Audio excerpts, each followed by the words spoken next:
This is Bringing the Darkness to the Light with Catherine Nadal, professional psychic medium.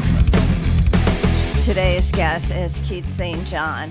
Keith is an American rock singer, songwriter, composer, producer, and multi-instrumentalist. He's best known for his work as a frontman for the hard rock bands Montrose, Kingdom Come, and Burning Rain. It's a pleasure to have you on, Keith. Pleasure to be here, Kathy. How are you? Good. Yeah, it's so exciting. You know, I love all the projects you've been in. And most importantly, I'm really excited because this will be my first year going to NAMM 2026. Gosh, I love that. So never been to NAMM before. Never. I know. I'm actually going on a media pass. So I get to attend Media Day. I get to attend She Rocks. And your event, the Montrose event, I bought a ticket for that. That's the Saturday night event. And yeah, it's really exciting. I know a lot of people that are going that are, you know, musicians, but also I know people in the LA area. So everyone's like, oh, we're going to go to dinner. I'm like, oh my God, there's so much to do. I don't know how I could pry myself away from NAMM, right? There's a lot to do, but you know, when you first maybe walk into the convention center, it can seem overwhelming, or you first drive up and you got all the hotels in the convention center all sort of, and the crowds of people just sort of flocked everywhere. You're like, oh my God, where do I go? What do I do? But, you know, as soon as you settle into rhythm and you kind of figure out where everything is in the convention center, then it kind of comes together. And then after a while, you're like, okay, I'm bored with this. Let me go find some parties, you know?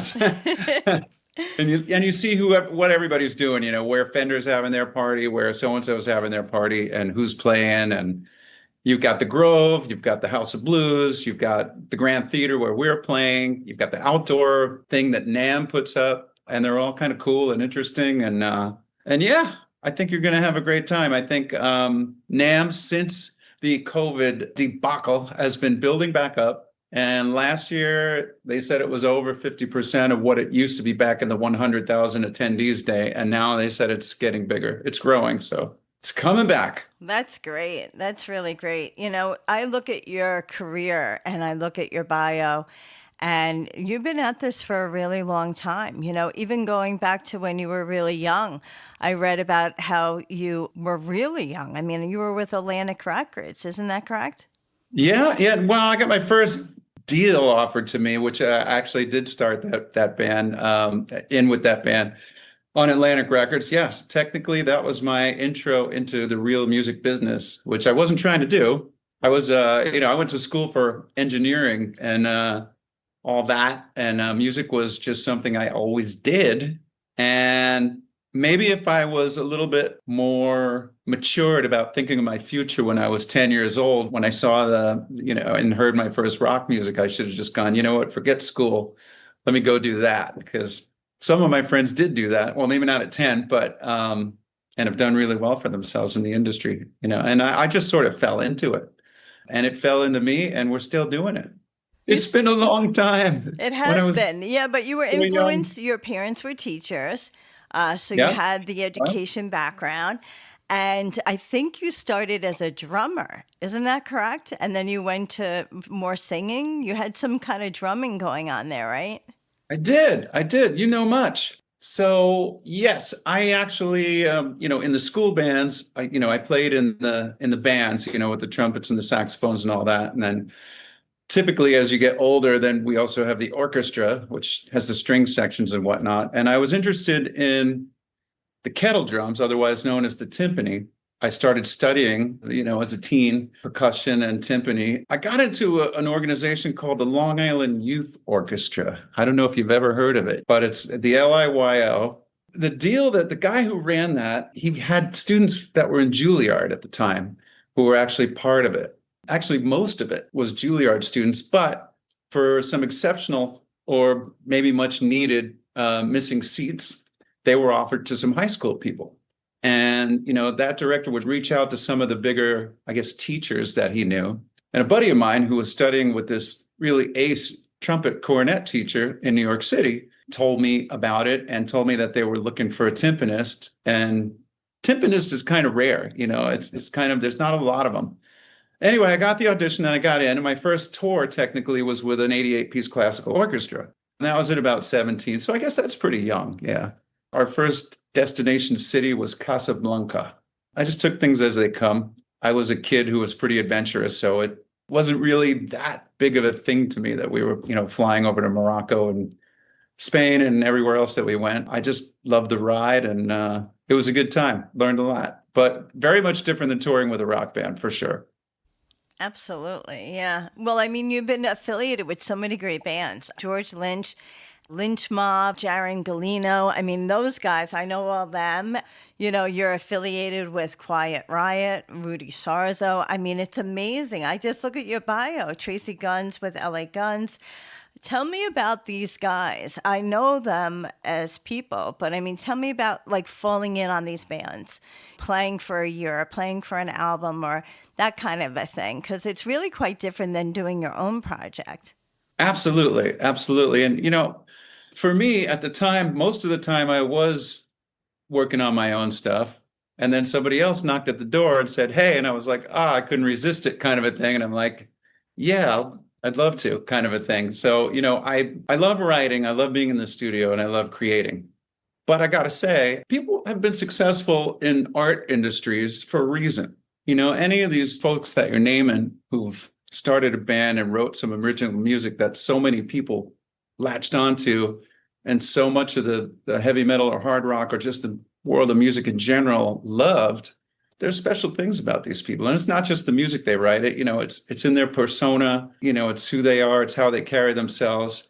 I can't say anybody you named is anything like the other one, or definitely not like me. I'm far away from however they are. And all those people you named and more, they've got some special things about them that really make them stand out and shine. And it's not only the music stuff. You probably find that in any band, that has been successful. There's at least one member who's like, sometimes the whole band, they're just these standouts. And then these mega super bands like Zeppelin and Van Halen, where every single person is just could have been that, on their own in a way, doing their own thing. But that being said, I want to talk a little bit about Ronnie Montrose, who we're kind of talking about today, because we're doing the Ronnie Montrose Remembered 10th anniversary celebration show, memorial show from the first one we did in 2016.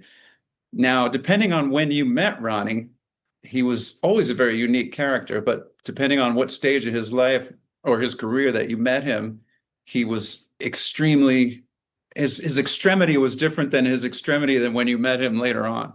I met him and he was just a very fatherly, always wanted to kind of know what's going on with me and my life, and following up on what's happening with my relationships, almost like a dad thing, probably more than my dad. We didn't get that. My dad and I didn't get that much time to spend, on tour when I was a kid. He was going to work, I was going to school.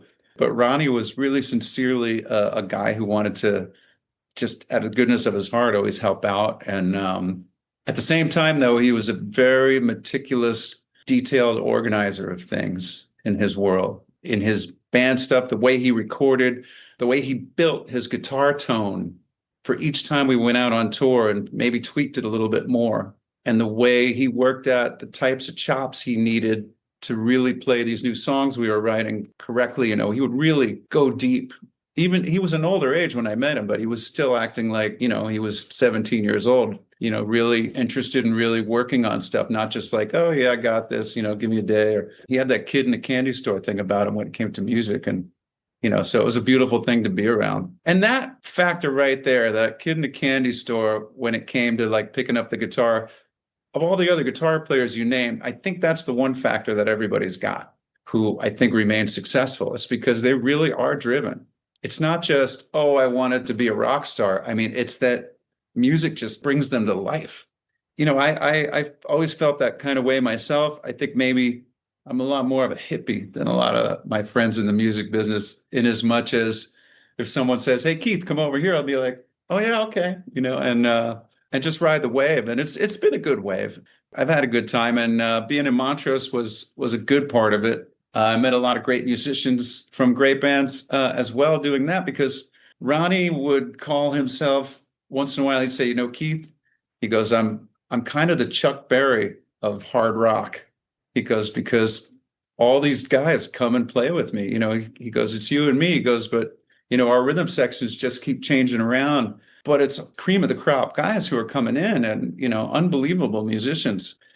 if you play a tune later, or if you're going to play one, might be a clip from when we were on Rockline Radio, you'll hear Wild Mick Brown on drums from Dokken, because he happened to be in the band with us at the time.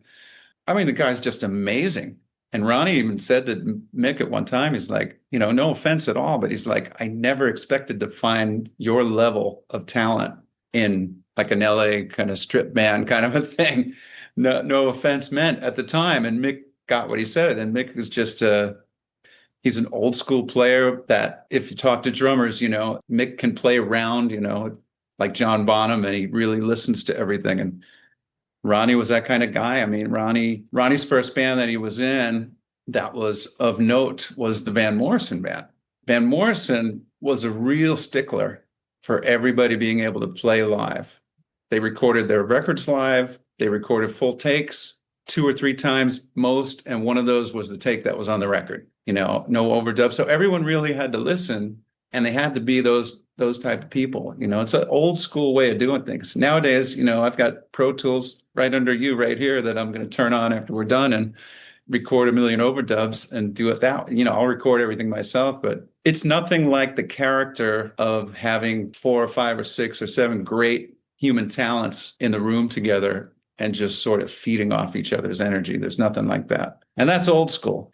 Hopefully, most of the people that are tuning in to listen about Ronnie Montrose Remembered are a little bit old school. Absolutely. So they get what I'm saying. Yes. Well, you played with him for 1998 to 2012. You had a block of time with him. How did you originally get introduced to him? How did you first meet him? Okay, so I was doing a record with a guy I had recently met, Doug Aldrich, who soon after we had recorded our first record together for Pony Canyon in Japan, Doug was asked by Ronnie James Dio if he would join his touring band. Also, as we were recording that record, I was introduced to Ronnie Montrose from the session guy who came in to play some keyboards on some of our songs. He thought Ronnie would like the sound of my voice. Ronnie was looking to do a new project, not necessarily revitalize Montrose again. Ronnie was actually kind of against revitalizing the old Montrose for years and years. I found out, people told me, he was playing clubs. He wouldn't even play, Rock Candy or whatever else. He just didn't want to play that stuff. And so we were writing tunes together. I didn't really know much about the guy. I just was like, this guy's really cool. He's coming over my house. I'm going over his house. We're writing all these songs together. Thank you, Ed Roth, for introducing us. By the way, you can find Ed Roth playing with the Robbie Krieger Band, sometimes on tour with Glenn Hughes. Ed is a brilliant keyboard player, organist, plays with everybody. Plug for you, Ed. But he introduced me to Ronnie. Like I said, like maybe half a year went by. Steve Miller's manager at the time, a guy named Scott Bourret, who also grew up in the Bay Area, Montrose being a Bay Area band, was a big fan of Ronnie's. And he called him up and he said, hey, Ronnie, I heard you're doing something. And if you would put together a Montrose band, I'd love to help you get the Montrose thing back on track, And Ronnie wanted to do it. I guess it was finally time. And he asked me if I wanted to do it. And I said, yeah, sure, I'd love to. And he played me the stuff and it was right up my alley because they were kind of, somewhere between Zeppelin and Free, kind of maybe a little bit of The Who, which was stuff that I was kind of growing up on and listening to. And, it was fun to fall into that. It was another hippie thing. During the 80s, as a kid, everybody was wearing, spandex and parachute pants and getting funny haircuts.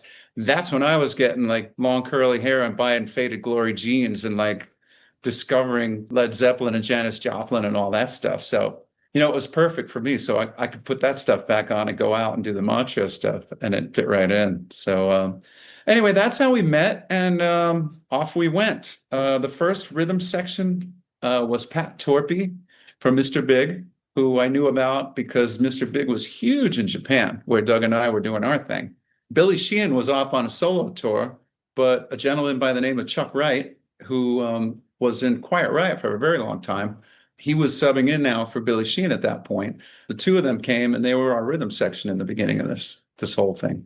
It was quite a start off, It was quite a bang, and it was more of a bang because we started off in the Bay Area, which is their home turf, and all those Montrose fans who hadn't got to hear those songs, those first 2 records for all those years, because Ronnie didn't want to do it, just came out in droves, and we could do no wrong. So it was a great reception. It was just walking into like a freebie of here's instant sort of like local stardom right away. You're just going to walk into this spot and do it.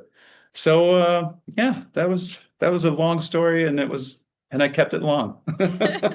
Yeah, but it's very interesting. I always find it fascinating because as an artist grows in their career, but also when they grow in their life, you had mentioned it briefly before that he was an older man when you started to play with him, but yet the fan base stayed. And that when he did Yeah. finally come back around, that they were there for him.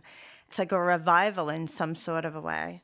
It was, and I will say that some of that same crowd will be at Ronnie Montrose Remembered on Saturday, January 24th, during NAMM weekend down in Anaheim, California, at the Grand Theater. So some of those people are still doing it and loving it, and they are like kids in a candy store. I mean, we're all one big family, basically. We're all tied into the music, and we're tied into Ronnie. And there's something about those first early Montrose records and stuff, including the players that come, because they kind of grew up on it. It's a different thing when you go back and you start playing stuff that you played with your very first band as a kid in your parents' garage, and you were like really going for the whole, rock star thing for the first time. And that's your poster up on the wall. And so something different happens to them when they come and play this stuff than, just any kind of other jam that's going on around the NAMM convention, which there's a lot going on. But, I really see a lot of people digging in, and by and large, between LA and the Bay Area, that made up a lot of the bands in the late 70s and throughout the 80s, and the heavy metal bands, the hair bands, etc. There's all kinds of people actually coming from the Bay Area that have done this show. Many of these people were produced by Ronnie when they were kids coming up, when they were teenagers, 15, 16 years old, and definitely grew up playing those songs and having the records and all that. So it's a pleasure keeping it going. Oh, it's great. Yeah. So this is the 10th year. Every year that you do this at NAMM, you have a rotating staff that creates the band.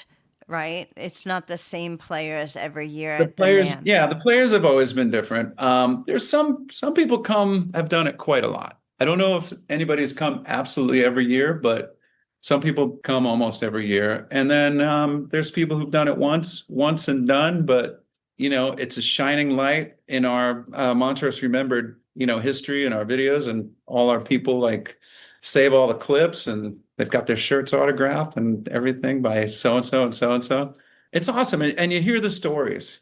Frank Hannon from Slaughter came from Tesla. I'm so sorry, Frank. Frank Hannon from Tesla came a few years. I was just looking at something, and I just saw a message that Blas Elias from Slaughter is coming this year. So forgive me. It's Frank Hannon from Tesla. He came down and he did it, I don't know, maybe 3 times. 3 different years. I couldn't believe the tone he had out of his guitar and his amp when he came down. And we were talking later, and he told me, he said, yeah, he goes, Ronnie was producing me when I was like 15 in the studio, and he was producing Tesla. He said, Ronnie's actually the guy who brought them the song Little Susie's on the Up and produced the demo, which is part of, the reason why they got signed and all that. It's all this little incestuous Bay Area crew. People talk about, LA, but the Bay Area really had a lot of bands and a lot of things come out of it. I mean, Hagar and Ronnie met up there. Santana came out of the Bay Area, and part of Santana became Journey. Metallica's from the Bay Area. Eddie Money's from the Bay Area. Jefferson Airplane, which became Starship, on and on and on and on. I mean, I learned a lot about it by hanging out up there, apparently. It's definitely been a pleasure. I don't remember the original question, but no. I answered it. No, I think you did answer it. But I think, like I said, every year there's different players, or some players come back. Who are the highlights for this year? Do you have any? Well, as far as new players, I'm really excited that Billy Sheehan's coming down. The other years that I asked him, he was out on tour or busy with something. So he's excited and I'm excited, which is really cool. Another guy who hasn't been down, I've had Eddie Trunk host on a lot of years. I looked at some video footage the other day. He was introducing some of the players coming up, and he goes, "I'm surrounded by snakes," and he was looking around because we had Bernie Marsden, who was a vintage member of Whitesnake, who actually wrote like "Here I Go Again" and some of those songs, and we had Doug Aldrich, and we had Michael Devin. I believe we had Chris Frazier, who had played in Whitesnake on drums for a while, and so He's like, I'm surrounded by snakes, but we never had Reb Beach, and Reb is coming this year. So I'm really happy that that's happening. Doug Aldrich is coming too. So I think they both want to at least get one spot where they play together. So we'll work that out and have them up there. And I don't know if Eddie will be hosting yet. I haven't heard, but I'm still organizing the players. Then we'll get to that. So Reb and Billy are my first new players that I'm excited about. Gilby Clarke from Guns, it's been a long time since he's done it. So I'm happy to have him back. It's been a while. He's a great player, man. So I'm probably going to ask him, and hopefully there's some really good slide parts in some of the stuff, and he's a really great slide player. So I hope he can do some of those this year. We add new players almost every day, so they're still coming. Oh, wow. This is exciting. So tell us the little behind the scene secret stuff. Do you have the players rehearse before they get there? Do you have like time cut out somewhere like in, a certain room that they can jam together? Because the weekend is jam packed and you're playing on a Saturday night. So some guys like to rehearse before they go out there. So what's the behind the scenes? I know. Well, there's two factors that are different these days, since COVID. One is everybody's budget, including the companies that are flying the artists out. Everybody's budget's a little lower, these days than it was before COVID. So a lot of times the artists aren't spending as much time or don't have the luxury of spending as much time in Southern California if they're not from California as they would have. So that adds in as a factor. But in the beginning, on the first one, we rehearsed everything and everybody. If you were going to do it, you showed up in town, and this is before COVID, and we went up to Mates in North Hollywood, and we blocked out a couple of days and just scheduled all the acts to come and rehearse. Similar but different. And the next year, I tried to find rehearsal studios down in Anaheim. All us people who lived up in the valley just had to go to them instead of them coming to us. That worked out better. As time went on, it kind of became, especially like I said, we have some repeat people doing it. It kind of became like, okay, let me figure out who needs to rehearse. I'd call everybody and say, you want to rehearse? And whoever wanted to rehearse their act, I'd set it up at least in Anaheim, somewhere around the convention center. And we'd work it out, just depending on when they're going to be there. I've had situations where maybe even I wasn't going to be there on a certain day, but the band would rehearse it and a different singer would sit in and just cover the song so that the rhythm section could get it together. It's catch as catch can. And I'd say we probably rehearse about a little more than half the stuff at this point as a unit that's going to be there. Of course, everybody's shedding at home, and getting it together. For example, Mitch Perry from the Edgar Winter Group generally covers the song Frankenstein, which was played and written, in the Edgar Winter Group by Rick Derringer and Ronnie Montrose, who were the two guitar players way back then. And Mitch, I think, spent about 8 years in the Edgar Winter Group. So I try to get musicians that he's already played with in certain settings, and perhaps they've even already played that song together. So when that happens, if I can make that happen, then they might not need to rehearse. Maybe they'll come sound check and just blow through it. And, halfway through, they'll go, yeah, we got this. That's great. So knowing a little bit of backstage knowledge that is really helpful, actually, because I can imagine everyone is a different personality. Everyone has a different kind of personal interest, what they feel comfortable with. And knowing Ronnie and having had that personal time with him, are there any things that would be highlighted in the show, like telling the fans, like there might be some people in attendance that aren't a super fan.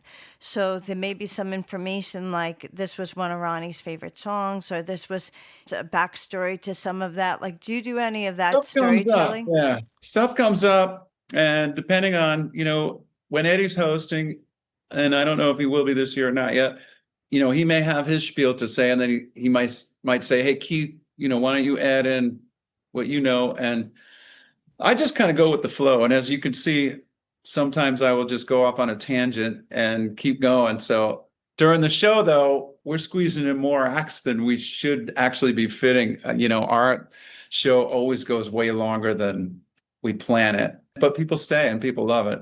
And that's not because of the talking. That's just because so many people want to come and play. And, we try to squeeze an extra number in or two as we get there. And I was talking to the promoter down there today, technically the promoter. I guess I'm kind of the promoter, actually, but the guy who sets the room up anyway. And I said, we got to cut at least one of the opening acts, man, this year. We just got to cut it down.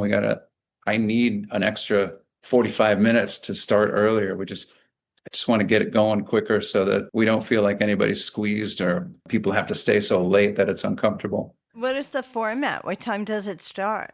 We generally do 2 opening acts, and then we get started with our show, which we run through kind of a history of Ronnie's music. You know, we start out with some of the Van Morrison. We dip a little bit into those early acts, you know, do some Van Morrison stuff. We do a little talking about Ronnie's participation and how that came to be. And then some of the Edgar Winter. Ronnie has some solo stuff that a lot of guitar players are into. So we touch on a little bit of that. Ronnie also had a band called Gamma. They did 6 records. Some years we haven't played any Gamma, and some years we played like 3 or 4 Gamma tunes, just depending on who's coming down. And people start talking about it like in the months before the show. So I start organizing it, you know.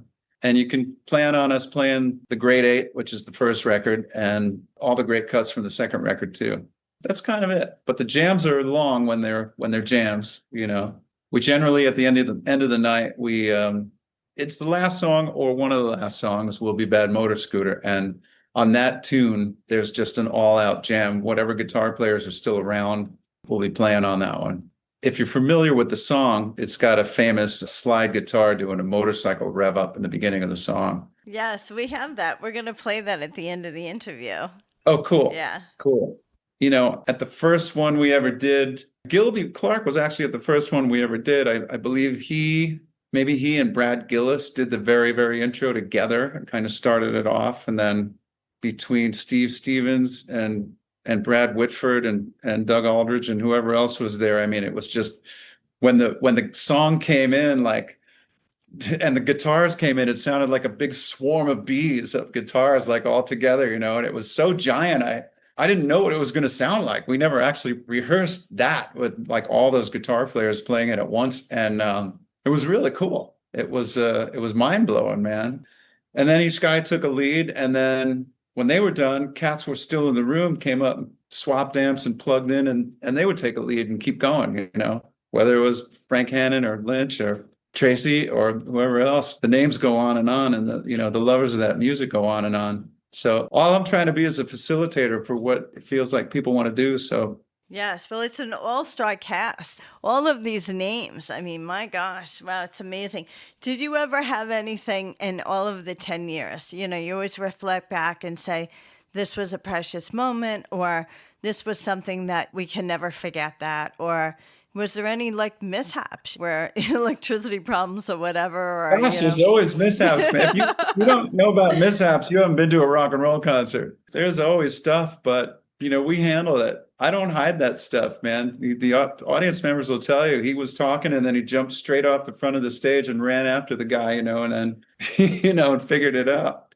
You know, we've had stuff. I mean, I've had like Howard Leese and James Kotek and Robin McCauley standing outside the back door in the rain because the security guy, they didn't know where to get their passes, and the security guy didn't believe that they were supposed to be on stage. So it was their time to come on, and everyone's looking for them. And someone finally told me where they were, and I ran out there and came back on stage soaking wet and brought the guys in, and they did their song. And the audience was, they were entertained, and they were grateful, and they had no complaints. You know, it wasn't like, oh, what's going on? They're like, cool. Other than that, I mean, other than those kind of things, really, I mean, the musicians are so good and they're so experienced. I mean, it's a lot of the cream that even if there's a train wreck, the audience doesn't know it.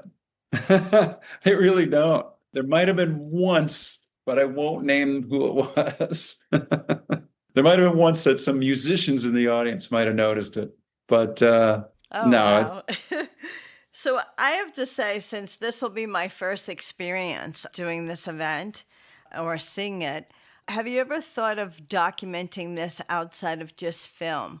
Is this something that could be almost like a coffee book where you could say like year 1 or year 2 or that kind of a thing? Because the fan base is there. It's almost like it, you know, there's almost an appetite for something like that. I think it could be possible. I think it actually could be a cool idea. Now that you mention it, I never thought about it. I'll tell you what, on that note, some people might know for the last like 3.5 years, I've been doing this Vegas show on and off, select shows that I do when I'm not on my own tours, called Raiding the Rock Vault.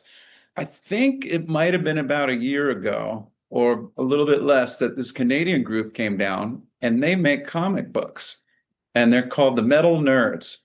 So they approached Sir Harry, the owner of Raiding the Rock Vault, and said, hey, we'd like to make a comic book about, well, our own comic book, but using your characters who are in the show. And then it'll be sort of a combination book of them as performers, but them as these characters we write into these stories. And so they did it, say, I don't know, 6 or 8 months ago. They put it on the shelf, on our merch shelf, at the Hard Rock Café, and it sells. I mean, it's a very popular item. It sells more than the T-shirts, I think. So, I mean, it's something people might be interested in that I never really thought about. I've seen it in action now. I know it can happen. Absolutely. Maybe I'll get those guys. You know what?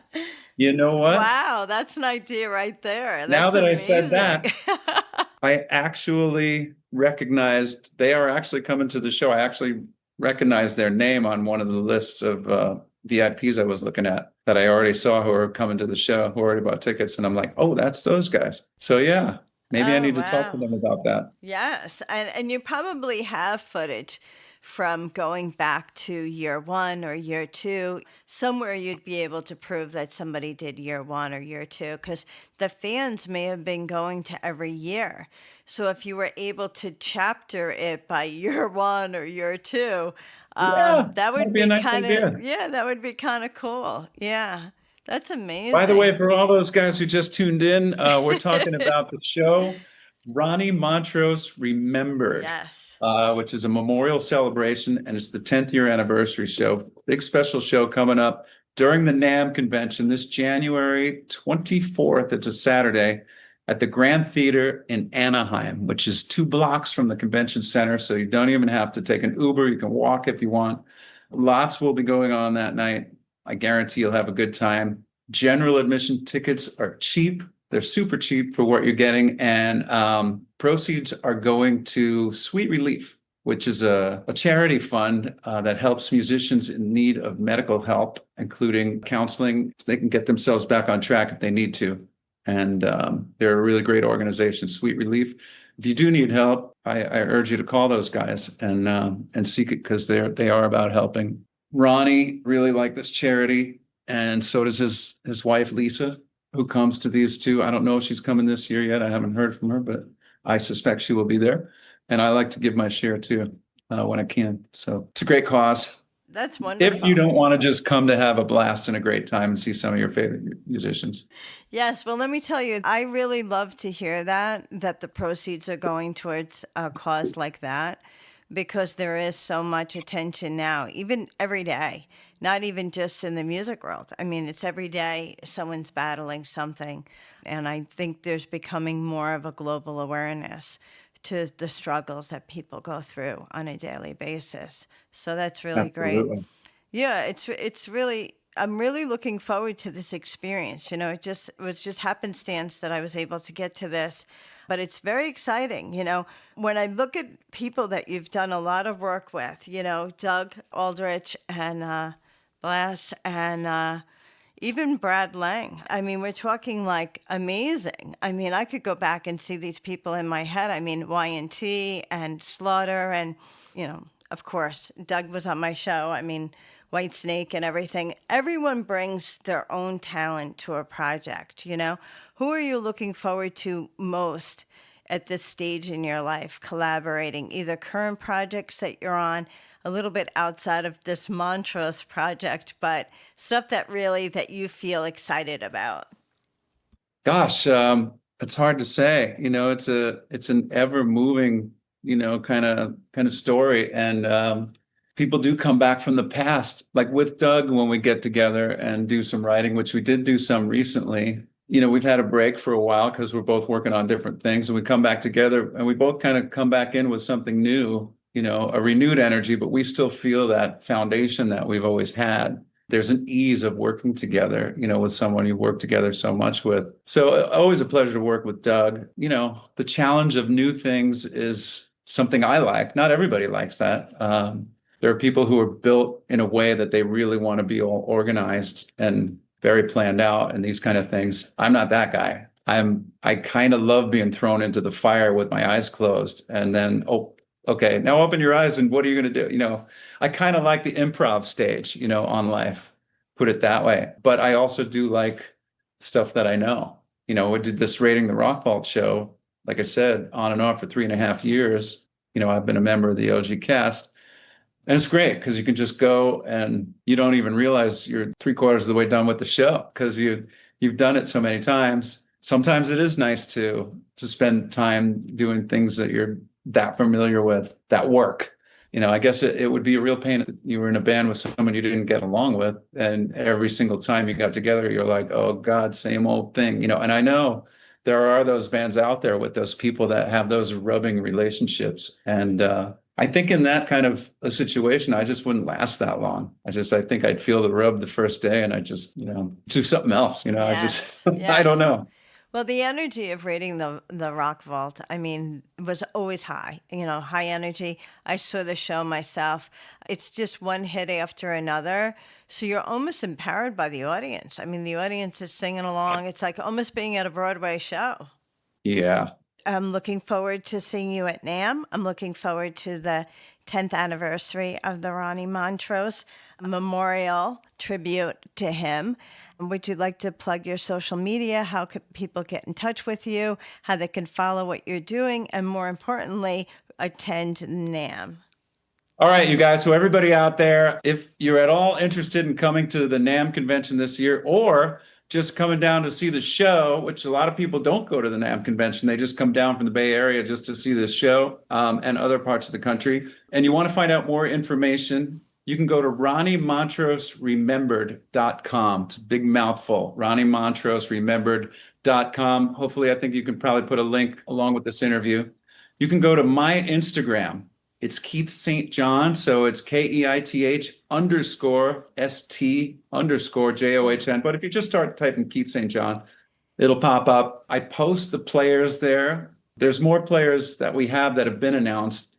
But I try to just keep them in an even stream as I announce them. And you want to find out the latest on who's playing, or the Keith St. John Facebook, or the Ronnie Montrose Remembered Facebook. Those 3 places are places that you can go and find out who's playing. Like I said, RonnieMontroseRemembered.com will lead you straight to a ticket link, which will take you to tix.com, where you can buy the tickets and read what the VIP packages are if you're interested in that. There's going to be a backstage area where the VIPs have their own green room, which is like a snack lounge, and the artists have their own green room. And then there's a red carpet in between those two with a step and repeat and a professional photographer for getting together with the artists and getting your stuff signed and just meeting them and talking to them. And then it's a really big stage this year. Sounded like Ed Sullivan for a minute. We get a really big stage. And this stage, I'm having a bar set up on it, and it's a pretty big bar. About 200 or more people can probably fit up there, and it's right on the side stage. So VIPs, all levels of VIPs will have access to that. The package comes with some goodies. The website will tell you what it is, and they're going kind of quick. So I would recommend getting over there and checking it out really quick. I like to do this. I'm going to go through. We have members of. So to this show coming up, we have members of Night Ranger, Dio, Guns N' Roses, Mr. Big, Y&T, Whitesnake, Ozzy Osbourne Band, REO Speedwagon, Dokken, Megadeth, the Michael Schenker Group, the Edgar Winter Band, Quiet Riot, the Bullet Boys, Armored Saint, Lynch Mob, Last in Line, the Ted Nugent Band, Slaughter, Kingdom Come, Zebra, The Sweet, Slayer, Rat, Trans-Siberian Orchestra. I don't know if Brent Woods is coming yet. He told me he's coming as of now, but I don't know if he's coming yet. If he does come, then we have a member of Sebastian Bach Band. So that's for starters. That's what we've got right now. That's incredible. Well, I really look forward to attending and meeting you and seeing all of these great musicians. It's been a pleasure to have you on. Thank you again, Keith St. John. Great to be on your show. Pleasure meeting you. And I look forward to seeing you soon. Yes. Thank you. All right. Take care. Thank you.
You have been listening to Bringing the Darkness to the Light with Catherine Nadal, professional psychic medium, Dream Central Station, LLC. My audio editor is Al Hemberger at the Loft Recording Studios in Bronxville, New York. This is WNEW 102.7 FM radio.